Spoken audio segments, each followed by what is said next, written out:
하나님 말씀은 사무엘상 21장 10절에서 15절까지 말씀입니다.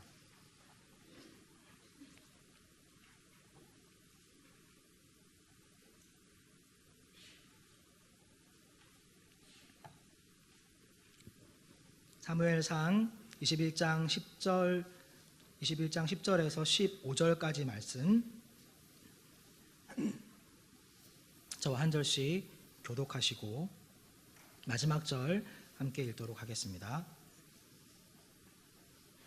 그날에 다윗이 사울을 두려워하여 일어나 도망하여 가드 왕 아기스에게로 가니, 아기스의 신하들이 아기스에게 말하되 이는 그 땅의 왕 다윗이 아니니까 무리가 춤추며 이 사람의 일을 노래하여 이르되 사울이 죽인 자는 천천히요 다윗은 만만이로다 하지 아니었나이까 한지라. 다윗이 이 말을 그의 마음에 두고 가드 왕 아기스를 심히 두려워하여 그들 앞에서 그의 행동을 변하여 미친 채하고 대문짝에 그적거리며 침을 수염에 흘리매, 아기스가 그의 신하에게 이르되 너희도 보거니와 이 사람이 미치광이로다. 어찌하여 그를 내게로 데려왔느냐? 내게 미치광이가 부족하여서 너희가 이 자를 데려다가 내 앞에서 미친 짓을 하게 하느냐? 이 자가 어찌 내 집에 들어오겠느냐 하니라. 아멘. 성도님들이 제가 설교하면 좋아하는 거 아시죠? 네. 제가 설교를 잘해서 그런 게 아니라 좀 빨리 마치기 때문에 저 1부 예배 때도 한 10분 정도 빨리 마쳐 드렸습니다. 네. 그러니까 조금 참으시고 들어주시면 좋을 것 같습니다. 오늘은 제가 신앙의 적 두려움이라는 제목으로 함께 말씀을 나누기를 원합니다. 한 마귀가 있었는데 이 마귀가 어떤 지역에서 성공적으로 임무를 수행하고 다른 지역으로 그 활동 영역을 확장해서 옮기면서 자신이 그동안 사용했었던 이 갖가지 도구들을 다 내어놓고 경매를 하기 시작했습니다. 그러니까 이 성공한 마귀가 경매를 시작했으니까 도대체 어떤 도구를 사용했을까 궁금해하던 많은 마귀들이 곳곳에서 몰려와서 구경하기 시작했습니다. 그러다가 한 마귀가 유심히 살펴보다가 어떤 도구 하나 앞에 멈춰 섰습니다. 그런데 그 도구는 그 여러 가지 도구들 중에서 가장 높은 가격의 도구였습니다. 그래서 그 도구를 유심히 지켜보던 이 마귀가 이렇게 질문을 했습니다. 아니, 이것은 절반의 가격인데도 불구하고 왜 이렇게 가격이 비싼가? 라고 물었어요. 그랬더니 이 경매를 내놓았던 마귀가 이렇게 이야기했습니다. 이유는 간단해. 그 도구는 내가 가장 유용하게 사용했던 도구이기 때문이야. 내가 이 도구를 가지고 수를 셀 수 없을 만큼 많은 사람들을 넘어뜨렸고 그 사람들을 절망 가운데 빠뜨렸고 그리고 그 사람들을 온갖 해악을 끼치고 삶을 포기하게도 만들었지. 그래서 이 도구를 내가 가장 아끼고 비쌀 수밖에 없는 이유야. 이렇게 이야기했다고 합니다. 혹시 그 도구가 뭔지 아시나요? 그 도구는 다름 아닌 절망이라는 도구입니다. 이 마귀가 이 절망이라는 도구를 가지고 수를 셀 수 없을 만큼 많은 사람들을 넘어뜨렸고 그 사람들을 해악에 빠뜨렸고 그 사람들이 삶을 포기하게 만들었다는 것입니다. 그런데 이 절망이라는 감정이 어디에서 출발하는지 아십니까? 바로 두려움이라는 감정으로부터 이 절망이라는 감정이 시작되어진다고 합니다. 사람들은 이 두려움에 한번 사로잡혀 버리면 어떠한 희망의 빛이 비춰도 그 빛을 잘 보지 못합니다. 끊임없이 이 두려움의 감정에 사로잡혀서는 결국 절망에 이르러서 삶을 포기하게 되는 것입니다. 그래서 인도의 설화 중에서 이런 설화가 있다고 합니다. 한 마리의 생쥐가 있었는데 이 생쥐가 두려움에 사로잡혔어요. 어떤 두려움에 사로잡혔냐면 고양이에 대한 두려움에 사로잡혀서는 벌벌 떨고 있는 거예요. 그런데 마법사가 이 생쥐가 너무나도 좀 불쌍하고 가엾어서 이 생쥐를 고양이로 변화시켜 줬습니다. 그랬더니 이 고양이가 된 생쥐가 이번에는 개를 보면서 또다시 두려움에 빠져가지고 두려움에 벌벌 떠는 거예요. 그래서 마법사가 이번에는 이 개가 된 생쥐를, 고양이가 된 생쥐를 개로 변화시켜줬습니다. 그랬더니 이번에는 이 개가 된 생쥐가 호랑이를 보고는 다시 두려움에 사로잡힌 거예요. 그래서 호랑이를 보고는 두려움에 뻘뻘 떨고 있는 거예요. 그래서 마법사가 이제는 마지막으로 산중호걸, 그렇죠? 동물의 왕 중에 그 호랑이로 변화시켜주면 되겠다 싶어서 호랑이로 변화시켜 줬습니다. 그런데 그 생쥐의 두려움이 끝이 났을까요? 대충 예상하셨겠지만 끝이 나지 않았습니다.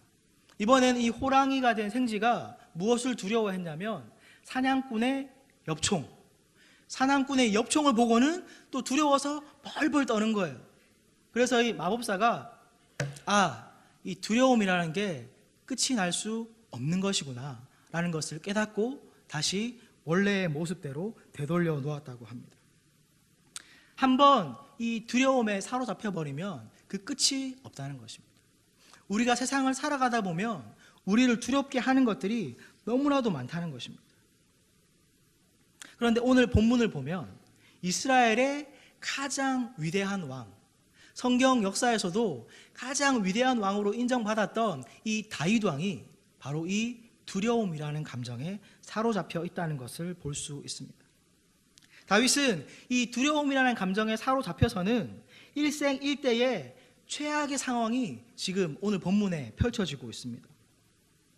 다윗이 우리아의 아내 밧세바를 범한 것이 그의 일생 중에 가장 큰 죄악이었다면 오늘 본문에 나타나고 있는 이 모습이 아마 다윗 일생에서 가장 부끄럽고 가장 수치스러운 장면이었을 것입니다. 만약에 다윗에게 인생의 한순간을 되돌릴 수 있게 해준다면 다윗은 아마도 그 밧세바를 범했던 그 잘못과 오늘 본문에서 범하고 있는 이 잘못을 놓고 아마 고민하지 않았을까 생각되어집니다. 지금 다윗은 이스라엘이 아닌 이스라엘의 적국인 블레셋, 그리고 블레셋의 한 지역인 가드 왕 아기스 앞에서 미친 사람인 척 하고 있다는 것입니다. 14절의 말씀을 보면은 심지어 다윗이 수염에 침을 흘리기까지 하고 있다는 것입니다. 이 당시에 이 수염은 권위의 상징이었습니다. 그런데 다윗이 그 수염에 침을 흘렸다는 것은 자신의 모든 권위를 포기하고 자신의 모든 그 권위를 무너뜨리는 행동이었다라는 것을 의미하는 것입니다. 다윗은 하나님께 불순종했던 사울 왕 대신 하나님께서 기름 부어서 세우신 이스라엘의 왕이 될 사람이었습니다. 그리고 하나님께서는 그를 가리켜서 내 마음에 합한 자다라고 이야기했던 사람이었습니다. 이스라엘의 모든 군대들이 두려워 떨면서 아무도 상대할 엄두조차도 내지 못했던 골리앗을 아무런 두려움 없이 맞서 싸워서 이겼던 인물이 바로 다윗 왕이라는 것입니다. 그런데 지금 그 다윗이 두려움에 사로잡혀서는 적국 블레셋의 아기스 왕 앞에서 벌벌 떨면서 미친 척하고 있다는 것입니다. 그런데 왜 지금 다윗이 이러한 두려움에 사로잡혔을까요? 그것은 바로 하나님에 대한 믿음이 약해졌기 때문입니다. 이것이 바로 두려움의 첫 번째 특징입니다. 두려움은 하나님에 대한 믿음을 약화시킨다는 것입니다. 마태복음 14장 말씀을 보면 오병이어의 이적을 행하셨던 예수님께서 제자들에게 배를 타고 먼저 건너편으로 건너가라고 말씀하셨어요. 그런데 이 배를 타고 건너편으로 건너가던 이 제자들이 풍랑을 만나서 어려움을 당하게 되었습니다. 그러자 이 어려움을 당한 이 제자들에게 예수님께서 밤쯤 되어서 바다 위로 걸어서 오기 시작했습니다. 그런데 그 예수님을 바라봤던 베드로가 예수님에게 자신이 물 위로 걸어오도록 하게 해주십시오 라고 부탁을 드렸어요. 그랬더니 예수님께서 그렇게 하라고 말씀을 하셨고 베드로가 예수님을 향해서 물 위로 걸어가기 시작했습니다. 그런데 잘 알고 계시는 것처럼 어떻게 되었죠? 물에 빠지기 시작한 것입니다. 무엇 때문이냐면 바로 바람을 보고 두려워했기 때문에, 그 바람을 보고 두려워했던 그 두려움 때문에 예수님에 대한 그 믿음이 약해졌던 것입니다. 베드로는 처음에는 그 주님의 말씀을 믿고 담대함으로 주님을 향해서 물 위로 걸어 나아갔습니다. 세상 그 누구도 경험할 수 없는 그 경험을 베드로는 유일하게 경험할 수 있었습니다. 그런데 베드로가 그 부는 바람 때문에 두려움에 사로잡히게 되었고, 이 두려움에 사로잡히게 되니까 예수님을 향한 믿음이 약해졌고, 예수님을 향한 그 믿음이 약해지니까 물에 빠지기 시작한 것입니다. 그런데 이것은 다윗도 마찬가지였습니다. 다윗이 골리앗과 맞서 싸울 때는 다윗에게 하나님에 대한 굳건한 믿음이 있었습니다. 사무엘상 17장 37절 말씀 우리 함께 보겠습니다. 사무엘상 17장 37절 말씀. 또 다윗이 이르되 여호와께서 나를 사자의 발톱과 곰의 발톱에서 건져내셨은즉 나를 이 블레셋 사람의 손에서도 건져내시리이다. 사울이 다윗에게 이르되 가라, 여호와께서 너와 함께 계시기를 원하노라. 아멘. 다윗이 골리앗을 물리칠 수 있었던 것은 하나님에 대한 이러한 확실한 믿음이 있었기 때문입니다. 지금까지 자신을 지켜주셨던 그 하나님께서 그 하나님의 이름을 모욕하던 그 골리앗과 맞서 싸울 때 여전히 자신과 함께 하셔서 이기게 하실 것이다 라는 그런 믿음이 있었기 때문에 다윗은 골리앗과 아무런 두려움 없이 맞서 싸워서 이길 수 있었던 것입니다. 그런데 지금 다윗은 이 자신을 죽이고자 하는 사울 왕으로 인해서 두려움에 사로잡힌 것입니다. 하나님에 대한 믿음이 약해진 것입니다. 하나님에 대한 믿음이 약해져서 하나님을 보지 못하고 사울 왕만을 바라보면서 두려움에 벌벌 떨고 있는 것입니다. 자신을 죽이고자 하는 그 사울 왕을 피해서 친구도 떠나고 아내도 떠나고 이렇게 떠나왔지만 계속되는 그 사울 왕의 추격과 살인 의지로 인해서 그만 두려움에 사로잡혀 버린 것입니다. 다윗은 아마도 자신의 인생이 180도 변화되었다고 생각했을 것입니다.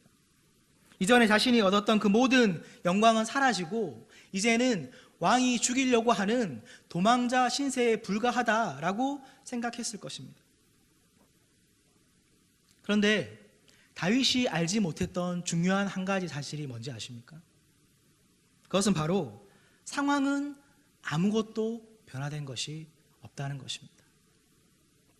사무엘상 18장 14절 말씀을 보면 여호와께서 다윗과 함께 하고 계시다고 말씀하고 있습니다. 하나님은 여전히 다윗과 함께 하신다는 것입니다. 다윗이 목동으로 있을 때나 다윗이 골리앗과 맞서 싸울 때나 그리고 사울 왕이 다윗을 죽이려고 하는 지금도 여전히 하나님은 다윗과 함께 계시다는 것입니다. 그리고 28절 말씀을 보면 사울도 여호와께서 다윗과 함께 계심을 보고 알았다라고 말씀하고 있습니다. 다윗이 두려워 떨고 있는 그 대상이었던 사울 왕이 하나님께서 다윗과 함께 계심을 보고 알았다는 것입니다. 18장 15절 말씀을 보면 다윗이 크게 지혜롭게 행함을 본 사울 왕은 다윗을 두려워했다라고 말씀하고 있습니다. 29절 말씀에서는 다윗을 더욱 두려워했다라고 말씀하고 있습니다. 오히려 사울이 다윗을 두려워했다는 것입니다. 다윗은 이 사울 왕 때문에 두려움에 사로잡혀서 벌벌 떨고 있었는데 사울 왕은 오히려 하나님께서 다윗과 함께 계심을 보고 알았고 그것을 알았던 사울이 다윗에 대한 두려움이 생긴 것입니다. 그리고 그 두려움이 더욱 커져서 평생 동안 다윗의 대적이 된 것입니다. 사무엘상 20장 15절 말씀을 보면 사울의 아들이었던 요나단이 다윗에게 이런 고백을 하고 있습니다. 여호와께서 너의 대적들을 지면에서 다 끊어버리신 때에 너의 인자함을 내 집에서 끊어버리지 말라. 여호와께서 다윗의 대적들을 치실지어다 라고 고백하고 있습니다. 사울 왕은 다윗을 죽이려고 하고 있지만 오히려 그 사울 왕의 아들인 요나단의 입술을 통해서 하나님께서는 다윗이 모든 대적을 쳐서 물리칠 것이다 라고 말씀해 주셨다는 것입니다. 이 말이 무슨 말입니까? 요나단의 아버지인 사울 왕을 다윗이 쳐서 물리치게 될 것이다 라는 그런 말입니다. 그런데 그 말을 다름 아닌 그 사울의 아들인 요나단의 입술을 통해서 말씀하고 계시다는 것입니다. 이처럼 다윗에게는 모든 것이 그대로였습니다. 하나님께서 자신과 함께 계셨고 사울 왕은 오히려 자신과 함께 계시는 그 하나님을 보고 다윗을 두려워하고 있고 그 사울 왕의 아들인 요나단을 통해서 다윗이 모든 대적을 쳐서 물리칠 것이라고 하나님께서는 말씀해 주셨습니다. 그런데 다윗 혼자만 그 사울 왕으로 인해서 두려움에 사로잡혀서 하나님에 대한 믿음이 약해져서는 하나님을 바라보지 못하고 혼자 패배자의 모습으로 세상이 다 끝난 사람처럼 그런 모습을 하고 있다는 것입니다. 우리가 두려움에 사로잡히면 하나님에 대한 믿음이 약해져서 두려워 떨며 이러한 패배자의 모습으로 살아가게 되는 것입니다. 하지만 우리가 바라보는 그 눈앞의 상황들이 전부가 아닙니다. 우리가 바라보고 있는 그 눈앞의 상황이 진실이 아닐 수도 있다는 것입니다. 우리 앞에는 우리를 죽이고자 하는 사울왕과 같은 그러한 문제들이 있고 상황과 환난의 일들이 있을 수 있습니다. 근심과 걱정의 일들이 있을 수 있습니다. 하지만 그것이 전부가 아니라는 것이죠. 하나님께서는 여전히 우리와 함께 하시면서 우리를 인도하시고 보호하고 계시다는 사실을 기억할 수 있기를 간절히 소망합니다. 요한일서 5장 18절 말씀을 보면 하나님께로부터 나신 자가 그를 지키심에 악한 자가 그를 만지지도 못하느니라 라고 말씀하고 있습니다. 우리 앞에 원수와 대적들이 환경과 상황들이 우리를 죽일 것처럼 달려들고 괴롭히고 있는 것 같아 보이지만 예수님께서는 우리를 지키셔서 악한 자들이 우리를 만지지도 못하게 하신다고 말씀하고 있습니다. 가나안을 정탐했던 12명의 정탐꾼이 있었습니다. 이 12명의 정탐꾼이 본 내용은 동일한 것이었습니다. 그런데 10명의 정탐꾼과 2명의 정탐꾼이었던 여호수아와 갈렙의 보고는 정반대되는 것이었습니다. 동일한 것을 보고 정반대되는 보고를 했다는 겁니다. 이것은 바로 하나님에 대한 믿음의 차이입니다.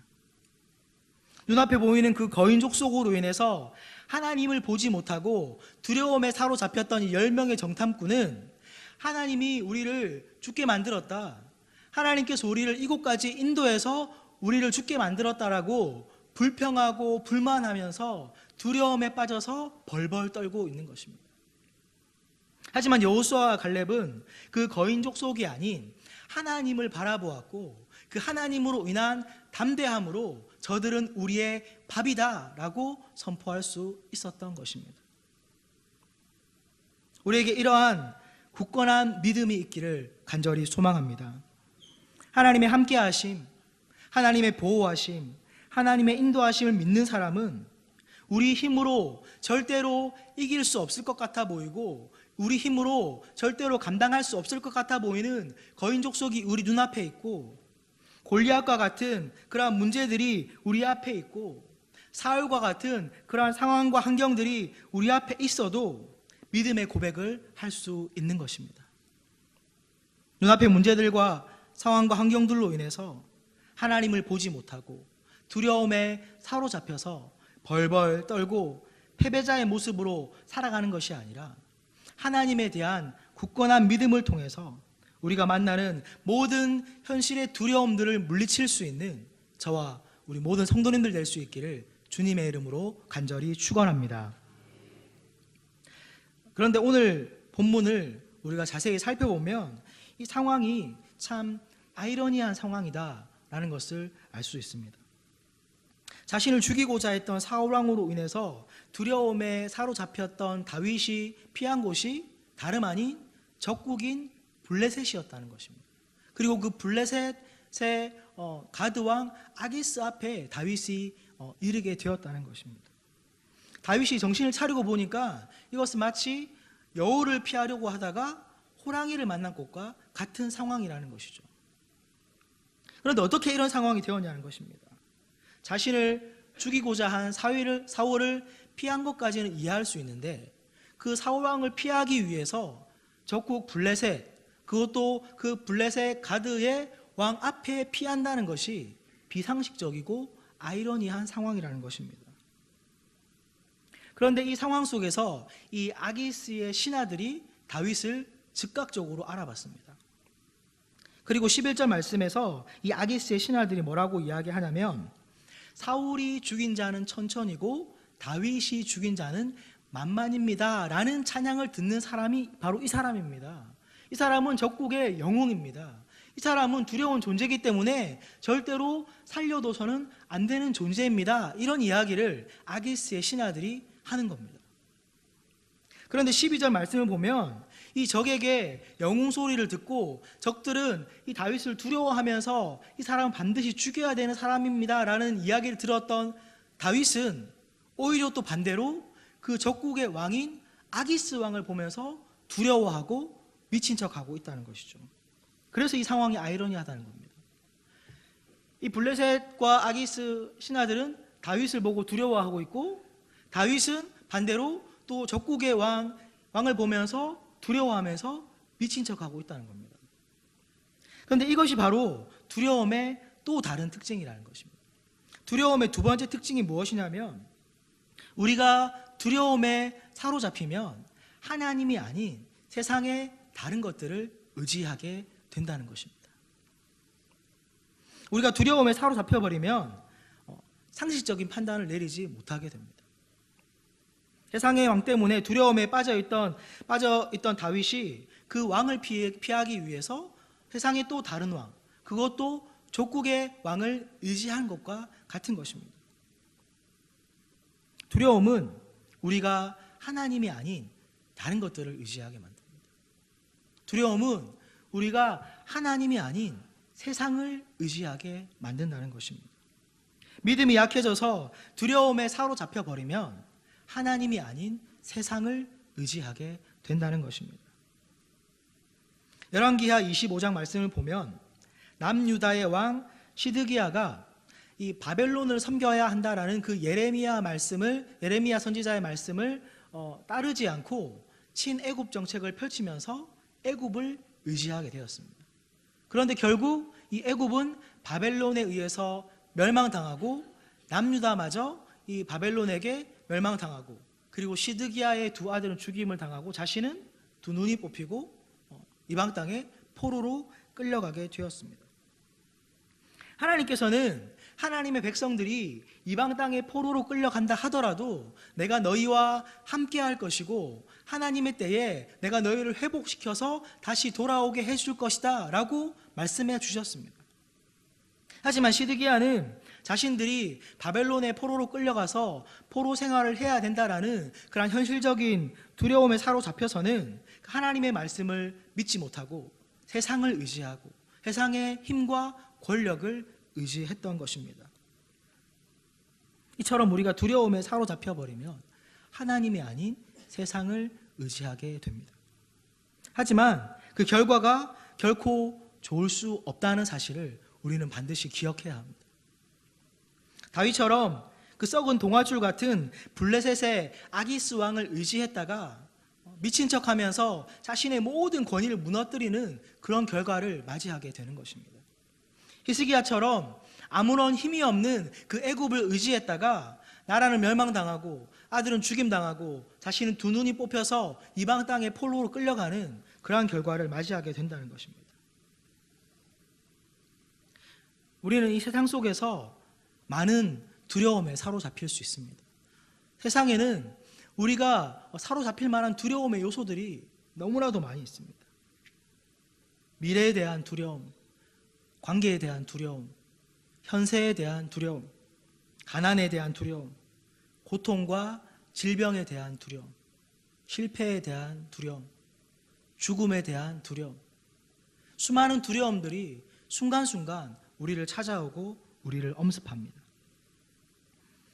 요즘 젊은 세대들은 3포 세대를 넘어서 5포, 7포 세대, 심지어는 M포 세대라고까지 한다고 합니다. 포기할 것이 너무나도 많아서 수를 잴 수 없으니까 이제 M포 세대라고 부른다고 합니다.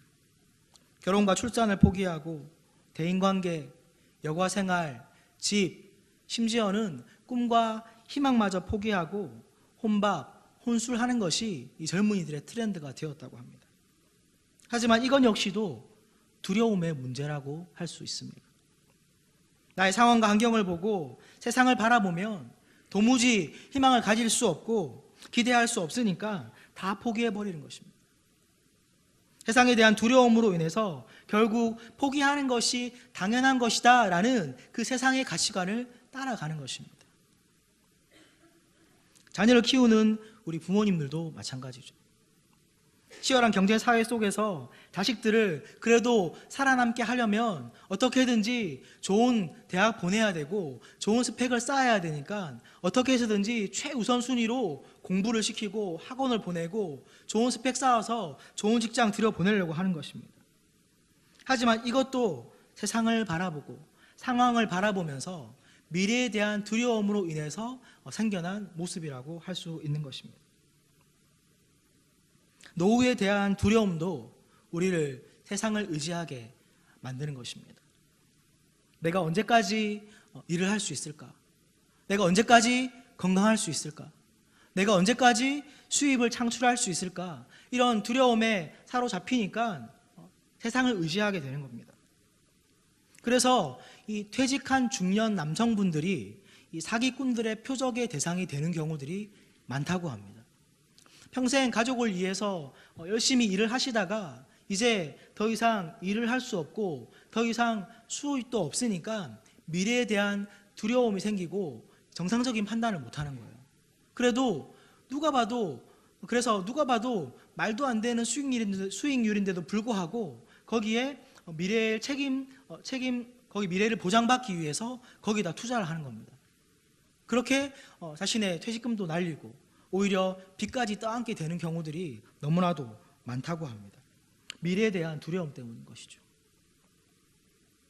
세상은 우리를 사로잡는 두려움의 요소들이 너무나도 많은 것 같습니다. 뉴스를 보다 보면 도저히 희망을 가질 수 없고 삶을 보장받을 수 없는 절망과 두려움에 사로잡히게 하는 일들이 너무나도 많은 것 같습니다. 빅데이터 자료를 통해서 사람들의 SNS 글을 분석해 봤더니 그 중에서 60% 이상이 부정적인 내용의 글들이었다고 합니다. 그만큼 사람들에게 이 절망과 두려움이 편만해 있고 꿈과 희망을 가지기 힘든 세대인 것 같습니다.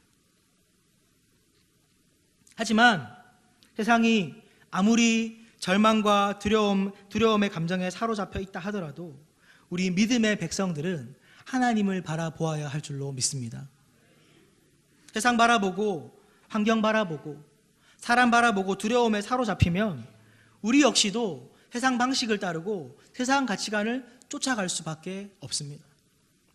하지만 우리가 주님만을 온전히 바라볼 때 주님께서 주시는 꿈을 꿀 수 있고 주님께서 주시는 소망을 가질 수 있는 것입니다.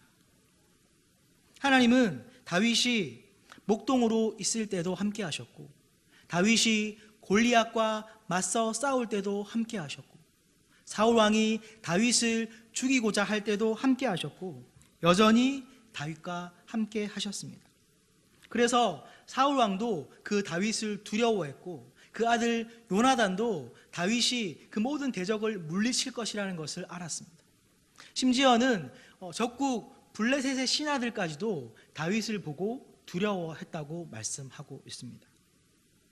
하지만 다윗 혼자만 두려움에 사로잡혀서는 그것을 알지 못했을 뿐입니다. 말씀을 맺겠습니다. 혹시 우리 성도님들은 자신을 사로잡고 있는 두려움이 없으신가요?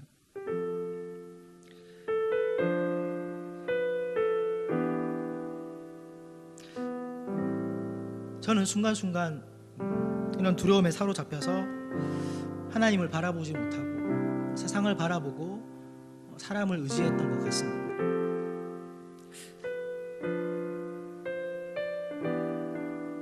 내가 가진 배경, 나이, 내가 처한 그 현실적인 상황들을 바라보면 두려움이 생기고 하나님에 대한 믿음이 약해져서는 하나님이 아닌 세상을 바라보고 세상을 의지하고 사람을 의지했던 것 같습니다. 하지만 그 어떤 것들도 제게 만족을 주지 못했던 것 같습니다. 그 어떤 것들도 제가 가지고 있는 이 근본적인 두려움들을 해결해 주지 못했던 것 같습니다. 우리의 이 두려움은 상황과 환경들이 해결해 줄 수 없습니다. 세상의 방식이나 세상의 그 힘과 권력이 우리가 가지고 있는 이 두려움을 해결해 줄 수 없다는 것입니다. 우리가 언제나 함께 하시는 그 하나님을 우리가 온전히 바라볼 때 이 두려움이 사라질 수 있는 것입니다. 내가 처한 상황과 환경과 관계없이 내가 당하고 있는 지금의 이 환난과 고난과 관계없이 우리가 그 하나님을 바라볼 때 내가 가진 그 두려움이 어떤 것이라 하더라도 다 사라지게 되어질 줄 믿습니다. 하나님만을 바라보는 믿음의 백성 될 수 있기를 간절히 소망합니다. 세상과 상황과 환경들, 사람들을 바라보면서 두려움에 사로잡혀서는 하나님을 바라보지 못하고 두려워 떨며 패배자의 모습으로 살아가는 것이 아니라 어떠한 상황과 환경 속에서도 우리의 삶을 붙드시고 인도하시면서 선하시게 인도하시고 하나님의 능력으로 붙드셔서 우리를 이끌어주시는 그 하나님으로 인해 담대함으로 살아갈 수 있는 그 하나님께서 주시는 꿈과 비전을 품고 살아갈 수 있는 저와 우리 모든 성도님들 될 수 있기를 주님의 이름으로 간절히 축원합니다. 아멘. 시간 우리 말씀을 기억하면서 함께 찬양하도록 하겠습니다.